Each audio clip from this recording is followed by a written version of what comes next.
Welcome to Pindar Poetry. We hope you learned something new.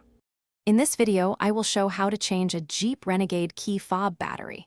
Begin by removing the emergency key and locating the seam on the fob.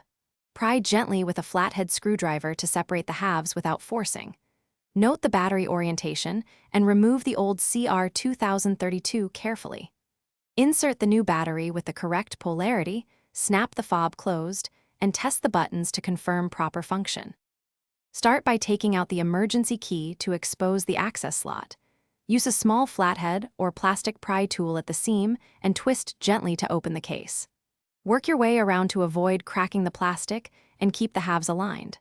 Look inside for any retaining clips or springs and set them aside safely.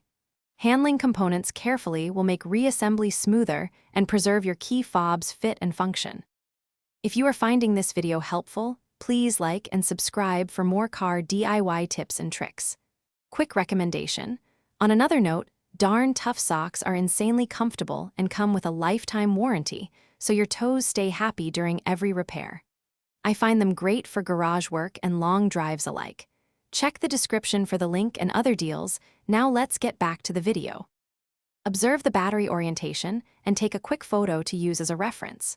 Remove the old CR2032 using a plastic pick or gentle fingertip pressure to avoid shorting. Place the new battery in the same orientation, ensuring it sits flush and makes contact. Reassemble the fob by aligning the halves and snapping them together firmly but gently. Verify the buttons and the remote lock range before returning the emergency key to its slot. Thanks for watching. Consider subscribing if we helped you.